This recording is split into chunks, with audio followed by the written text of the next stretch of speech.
Hi guys! Welcome back to my channel again. My name is Jap. Kumusta po kayong lahat? So yun guys, wala tayo kahapon, no? Hindi ako nakagawa ng video kasi naubos yung energy ko sa ritual. Sobra. So di ko alam kung kailan ulit ako guys. Kailan ba ulit na parang babalik yung energy ko kasi sobrang na-drain talaga. Actually, tinanggal ko kasi talaga yung ritual ko last year kasi sobrang nakaka-drain siya ng energy. Lalo full moon, nakakatapos lang ng full moon. Okay, so, kaya naman, pero kailangan ko talaga ng time para doon. Yeah. Okay, so sa mga gusto naman guys, mag-avail ng ating ritual, pwede kayo guys mag-inquire sa akin pero i-schedule ko kayo, okay? Kasi medyo drain pa ako ngayon. And sa mga gusto mag-private reading, ayan, schedule ko rin kayo guys. Okay, so tignan natin kanina ba itong love reading. So maganda tong card na to, ayan no, nakaganyan siya. And tarot talaga siya, Page of Swords. Okay, tignan natin kanina itong love reading, spirit guide.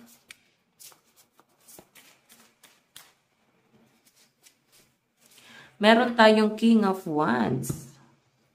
So, yung person mo matapang siya guys, no? Meron siyang paninindigan sa pinapakita sa akin dito. And, parang nandun sa point na nahuhulog ka sa person mo. Sa ganitong kakisigan na pinapakita niya sa inyo. Kumbaga, kaya kanyang makontrol, kaya kanyang i-under. Siguro kasi nakikita mo na safe ka. Safe ka pagka nandyan ka sa tabi niya, no? Safe ka pagka siya yung kasama mo. So, ramdam mo na hindi mo kailangan mangamba. Kasi parang feeling mo ipagtatanggol ka ng person mo. Yun yung pinapakita sa akin dito, guys. King of Wands. Yung energy rito. So, titignan pa natin. Okay. Ayan. So, yung unang pinakita sa atin ng card, kampante ka sa person mo. So, ibig sabihin, mahal nyo yung isa't isa kasi kampante ka sa person mo eh. Ayan o. Ito yung person mo. So, parang feeling mo, pagkasama mo siya, ramdam mo yung pagmamahal niya sa inyo, ramdam mo na kaya kanyang ipagtanggol, ligtas ka, no? Hindi ka pwedeng magutom, parang ganon. So, basta, siya yung nagiging safe zone mo dito, no? Siya yung parang nagiging susi sa mga kalungkutan mo. So, every time siguro, guys, na nafe-feel mo na dyan yung person mo or nakakahag ka sa person mo or nakakausap mo siya guys, gumagaan, no? Kumakalma yung paligid mo. Parang nafe-feel mo na wawala yung mga problema mo. Okay, so tignan pa natin. Tignan po love reading spirit guide.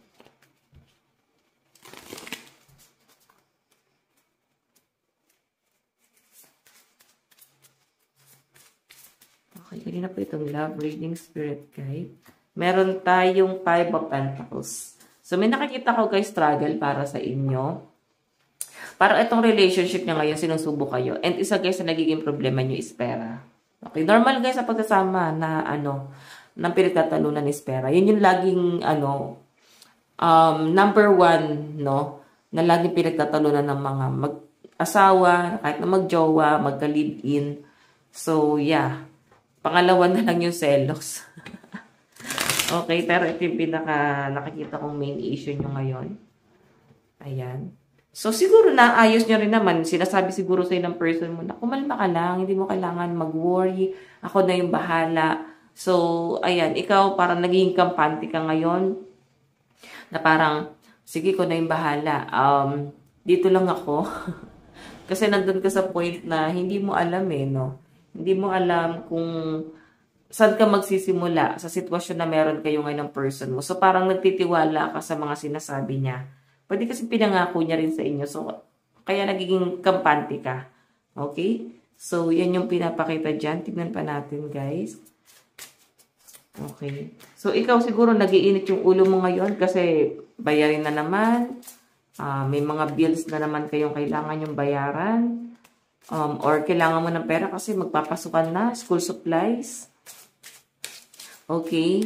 So, yan yung pinapakita sa akin dito. Pero, I think, pinapakalma ka ng person mo. Sinasabi niya siguro na hindi mo kailangan mag-alala. Hindi mo kailangan mag-isip ng problema kasi parang siya na yung bahala. Okay?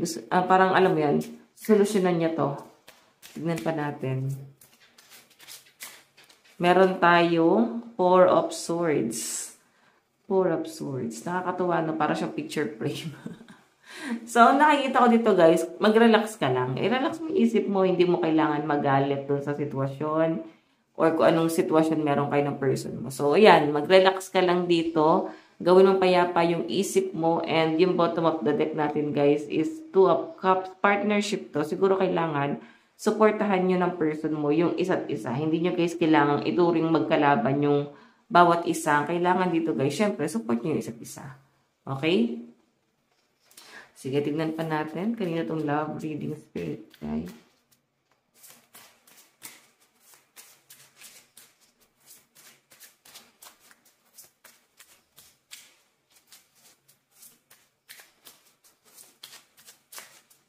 Okay, kanina itong love reading. Kasi na dito, parang siguro pagod ka nakakaisip or ano ba, medyo nagiging nagger kasi yung energy na nasasagap ko sa iba sa inyo. Okay, so parang nagkakaroon ka ng privilege or siguro dala na rin ng mga stress, problema. So may something sa iyo eh. I think natatrigger yung depression mo or sabihin na natin na nagkakaroon ka ng anxiety. Okay, so ano yung dapat mong gawin dito? Ayan, no? Four of Swords. Pag napagod, magpahinga. Hindi yung pag napagod is papagurin mo palalo yung sarili mo. So baka ma-overfatigue ka yan. Okay, so pag napagod, magpahinga ka. Okay? Tignan pa natin. Okay, ito mga bulalakaw. Lalaki nila. Ayan o. Tingnan pa natin. Additional message, spirit guide. Meron tayong Nine of Wands. Nine of Wands. So, yung pinapakita sa akin dito guys, ikaw yung tipo ng tao na wala kang sinusukuan, no? Na problema. So, parang hindi mo tinitignan kung sino yung makakabangga mo. Basta, ikaw yung tipo ng tao na meron kang paninindigan, marunong kang lumaban, kaya mong ipagtanggol yung sarili mo. Okay? So, alam nyo guys, yung bottom of the deck kasi natin dito is Knight of Swords. Nakikita ko yung pagiging passionate ng person mo doon sa sitwasyon, no? Yung pagiging passionate niya sa inyo, parang punong-puno siya ng pagmamahal actually. And nakikita niya kasi na ikaw hindi ka sumusuko kahit na parang pagod ka na. Grabe na yung pag-overthink mo. Actually, nasagap po yung energy mo na parang nade-depress, no? Or natitrigger yung depression mo. Lahat naman ng tao meron, pero depende pag na-trigger. So, yung sa inyo guys, hindi mo siya guys ma-overcome ngayon. Okay? So, parang feeling mo hindi ka tinutulungan ng person mo. Wala siyang pag-suporta. Siguro kulang ka sa appreciation. Hindi mo siya masyado na-feel. Tingnan pa natin. Meron tayong The Devil. Ayan guys, ingat tayo sa mga taong masyado tayong kinokontrol. Okay? So, kung yung person mo masyado kang kinokontrol, so, I think nagkakaroon ka dito ng power na maging malakas or patulad siya. Siguro kasi, ayan, kaya malakas yung loob mo rito.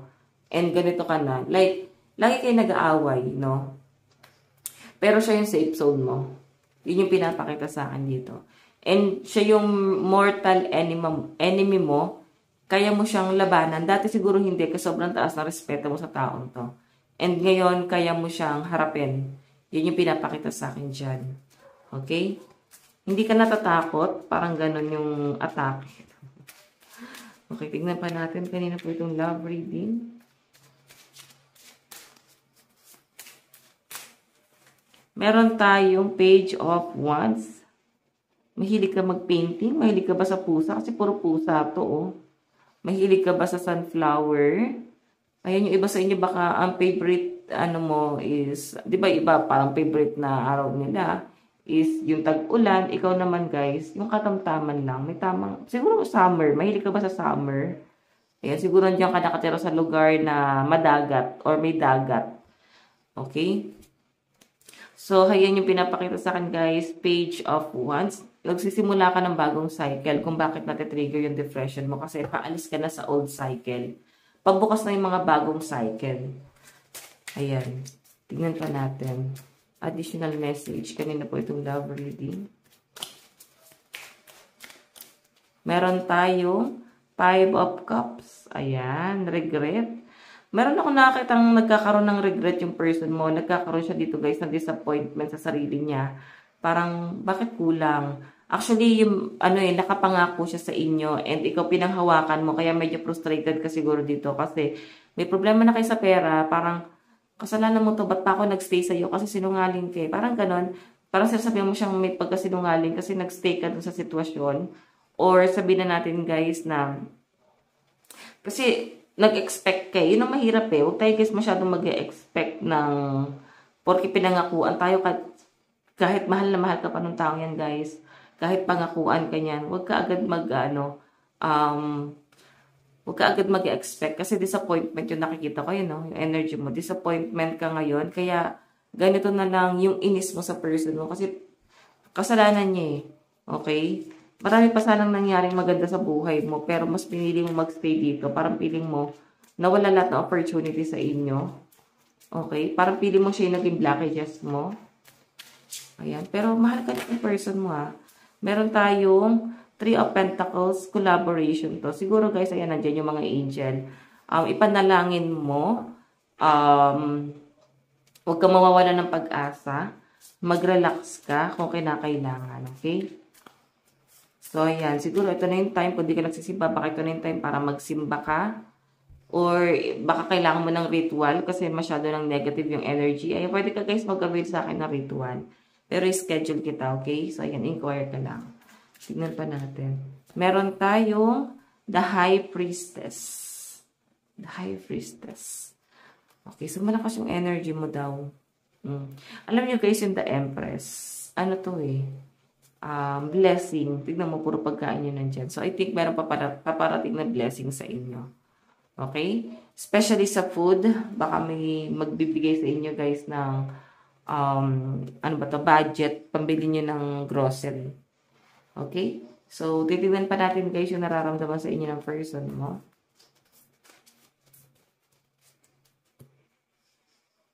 Okay. Ano yung nararamdaman ng person mo sa'yo? Gayon. Meron tayong 6 of Cups. Panliligaw to guys. Panunuyo. Nandun sa point na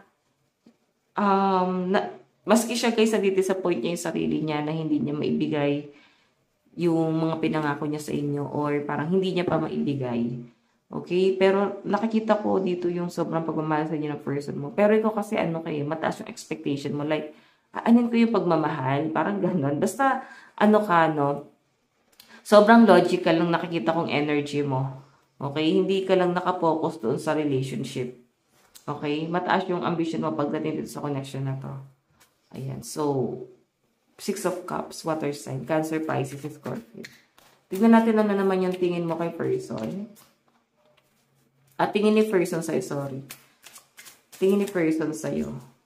Oh, 5 of Wands. Lagi mo siyang inaaway. Ikaw yung lagi nagsisimula ng gulo. Okay? Kasi pagtatalo to. Okay? Parang feeling niya lahat ng bagay big deal sa inyo. Lahat ng bagay masyado mong binibigyan ng hindi magandang kahulugan. So, ganun eh. Parang feeling ng person mo, kakaaway lang natin, mag-aaway na naman tayo. Parang medyo nakaka-toxic sa side niya. Parang puro kayo pag-aaway. Okay? Ay siguro hindi na talaga kayo nagkakaintindihan. So, ano yung tingin? Ano yung plano ni person? Okay, 9 of Swords. Nahihirapan siya sa totoo lang guys. Nandito sa point na nakatingin siya sa mga pangarap niya pero parang wala ka dito. Pwedeng nag-e-end na tong relationship na to. Okay, papunta na to sa ending. Ayan, may 3 of Swords. So, possible na nagkaroon ng third party dito. Okay? So, outcome. Tignan natin ano yung outcome. Meron tayong 6 of Cups. So, guys, iba sa inyo walang label. As in, wala pa kayong title na tong taong to. Hindi mo pa to, guys, parang asawa or naging karelasyon sa pinapakita sa akin dyan. So, yung iba naman sa inyo guys, pwedeng starting over again. Parang gano'n. Pwede nag-end na or pwedeng on and off kayo. Okay, yung iba naman dito guys, pwedeng nasa talking stage. So, baka, ayan na. Ito na yung outcome. Baka mag-offer na siya sa inyo guys ng half of love. Okay? So, tignan natin guys yung zodiac sign sa side mo. Meron tayong Cancer, Virgo, Aries, Gemini, Scorpio, and Aquarius. Leo, Taurus, Capricorn, and Pisces, Libra. Aries, Leo, and Capricorn energy. So, tignan natin guys sa side mo. Ano yung nararamdaman mo kay person? Nararamdaman mo sa person mo. Meron tayong Page of Pentacles. Ayan, no? Nagkakakulay yung mundo mo or nawawala talaga yung problema mo. Basta parang nafe-feel mo na meron pang pag-asa or baka kasi nakikita ka bang pag-asa dito sa relasyon na to. Okay? So, ikaw guys, hindi ka mahirap, pasiyahin. Parang, ang simple mo lang madali ka lang, patawanin. So, hindi ka expensive masyado. Okay? Though, alam mo yun, parang, siguro simpleng tao ka lang talaga. Hindi kayo maluho. Okay? Parang puro kabayo yun. So, titignan pa natin guys Makita man ito. Ano yung tingin mo sa person mo? Six of Pentacles, nakikita mo siya na someone na may iba pa siya guys pinaprioritize. Baka hanggang ngayon kasi tumutulong pa sa pamilya. Or siya pa rin guys inaasahan ng pamilya. Pwede rin naman guys na may naunang asawa. So nagpo-provide pa rin siya. Baka may mga anak sa una. So nagbibigay pa rin siya. Kaya guys siguro nahati yung responsibilidad, no? And isa yun sa mga parang ayaw mo dun sa connection nyo. Though hindi naman para pabayaan siguro yung mga anak niya sa una. Pero guys, siguro parang nafe-feel mo na parang wait, may connection pa ba sila? Kasi nafe-feel mo parang di ka naman bulag. Parang ikaw na yung nagiging third party dito. Okay, kasi siguro yung unang asawa niyan, ginagawang dahilan yung anak nila. Diba? So yan isa yun sa nagiging frustration mo dito. Tignan natin ano yung magiging plano mo sa relasyon na to. Meron tayong Ten of Swords. Sinaksak ka dito. Parang, I'm done. I'm leaving. Parang ganon. Parang di mo na kayang sikmurahin pa yung mga nakikita mo. Yung mga nararamdaman mo dito. Parang medyo nakaka-stress, no? Tignan natin ano yung outcome. So, masasaktan ka dito. Siguro mas pipiliin mo mag-move on na lang kaysa mag-stay. Okay, meron tayong Queen of Wands. Ayun, puro ako ito pero may bulaklak. May mga painting. Siguro may sa painting. Ayun, painting yan Ikaw yung nakikita ko na sobrang simple, parang isip bata, jolly-jolly lang. Pero alam nyo guys, sinubukan ng panahon. Nakikita kita na someone na sumabog. Okay, so ano yung maging outcome? Posible na sumabog ka. Okay? Hindi mo na makakontrol yung sarili mo dito. Zodiac sign sa side mo. Okay. Leo, Aries, Taurus, Gemini. Virgo, Scorpio, Cancer, Aries, Gemini, and Aquarius energy. Patay guys ng 3 cards na mapunta yung relasyon nyo. Okay. Meron tayong Page of Cups, Whale. So, new cycle talaga to guys. Tapos ka na sa old cycle. Okay? So, let go mo na yan. Meron tayong Knight of Swords. So, parang pabalik siya guys. No? Yan, siya yun, si Knight of Swords. And Judgment. Pero guys, parang bubungangaan mo. To person na to. May pagtatalo sa inyo ngayon. Naapektuhan ba kayo ng pre-shadow? May pre-shadow na ba? Kasi retrograde na next month, no? So, ingat-ingat muna tayo guys sa mga decision natin. So, ikaw medyo mataas pa yung pride mo dito sa pinapakita sa akin dyan. Okay? In the near future. Love advice. Meron tayong new love. Okay, so kaya new love kasi wala kayong title na to. Nasa getting to know each other pa lang parang ganon. And meron tayong let your friends help you. So, ayan. May mga kaibigan kang nagmamahal sa inyo, nakasupport sa love life mo. Meron tayong attraction. Marami pala nagkakagusto sa inyo. Kaya ang dami parang inirereto sa inyo, guys. Okay? So, tignan natin, guys, advice. Ito, guys, personal advice to. Ano yung may advice sa inyo, guys, ng universe? Okay. Meron tayong the secret to happiness is freedom. And the secret to freedom is courage. Wow. Medyo malungkutin ka talaga. Oo, parang na-feel ko energy mo. Hindi ka makatawa. Lagi na kasi mahangot. So, meron pa tayo guys, isang card. Ito naman guys, is Bible verse. Okay, nakyutan lang ako, kaya ko din binili. Ayan, bibili ako ng jar para dudukutin ko na lang na ganyan. Okay? So, tignan natin ano ba yung Bible verse para sa inyo. Wait lang po. Okay, Bible verse para sa inyo. Yan. Tumala na yung card. If they refuse to make peace and they engage you in a battle, lay siege to that city. Oh. Ayan. Yan ang Bible verse. Masyadong malalim to guys. Naintindihin nyo na lang. Okay. So, ayan guys. Ito lang po ang inyong daily love reading. Bukas po ulit. God bless and love you all. Bye-bye.